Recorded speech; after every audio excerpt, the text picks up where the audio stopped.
Leero ngenda kwogera ku ttama ly'emmana ng'omukyala ali eyo nga muyo obwira wandiyagadde okubeera ng'ettama eryo libeera nga lirimuko akabiribiri kugamba n'oligezza. Laba vidiyo eno obeere ng'okola kye ŋŋenda okugamba, kijja kuyambako okubeera ng'ettama lyeyongera mpola mpola okubeera nga ligezza. Era munnange nno ettama lino lya mugaso. Oyinza okwebuuza ettama liriwa? Olaba obukyala bwo nga bwe bwakula?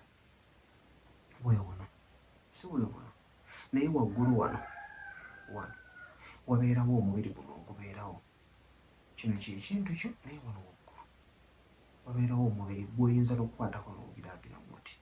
Kaakati nze ng'omusajja bwe tunaabeera nga tuli mu romance nga ndi mu kukwatira, lino ettama lijja kunnyambako okubeerako omubiri ne ndikwatako nti ne mba nga alinyiganyigamu bweki, naye bw'onoobeera nga lubaati munnange naakwatawa.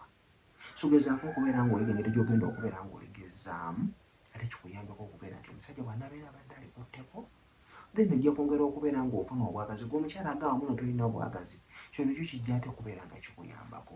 Oliba ng'ettama lyo lirikukka akabiribiri, then kijja okuyambako okubeera nti wabeera abadde akuttewoko, then oyongera okubeera nga muli oyima ate amazzi negongera okubeera nga gajja. So kino ky'ogenda okubeera ng'okola si kizibu, wabula osobola okukyemanyiiza in your free time n'obeera ng'okikola.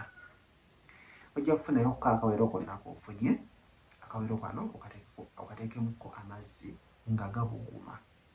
Oba okiraba, kateekemu mazzi then okakamule bulungi nnyo, otandike okubeera nga omasaaginga waggulu awo nga bw'onyigaanyigawo. Mukola ekintu bwe kiti kijja kubeera nga kikuyambako. Mu nnaku ntono ojja kubeera ng'olabawoko enkyukakyuka. Ettama lyo lijja kutandika okubeera nga likola ki? Nga ligejja mpola mpola. So kigezeeko, ojja kubeera ng'ate okumu obeere nga otubuulira.